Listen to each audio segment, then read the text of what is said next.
তার জন্মের পর সম্ভবত এত বড় প্রতিরোধের মুখে আর কখনো পড়েনি। দেশটির প্রধান শহর তেল আবিবের কিছু এলাকা এমনভাবে গুড়িয়ে দেওয়া হয়েছে, দেখে ফিলিস্তিনের গাজা বলে ভুল হতে পারে। ব্যাপক ক্ষয়ক্ষতি হয়েছে ইরানেরও। তবে বিশ্লেষকরা বলছেন, ইরানের এমন কয়েকটি শক্তি রয়েছে যার কারণে দেশটিকে পরাজিত করা প্রায় অসম্ভব। এমন 7টি কারণ চিহ্নিত করেছেন তারা।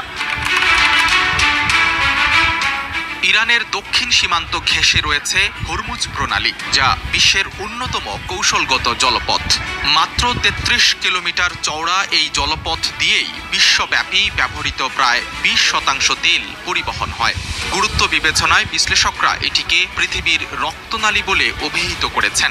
এই প্রণালীর আশপাশের 7টি দ্বীপ ইরানের নিয়ন্ত্রণে, যা অনন্য জিওপলিটিক্যাল শক্তি। ইতোমধ্যে ইরান এই জলপথ বন্ধ করে দেওয়ার হুমকি দিয়েছে, যা আতঙ্কিত করে তুলেছে পশ্চিমাদের।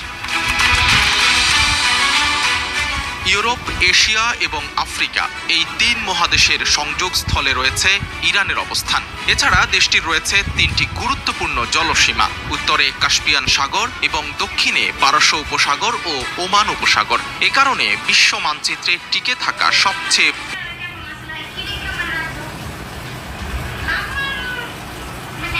পুরনো রাষ্ট্রগুলোর একটি ইরান। গত 500 বছর আমি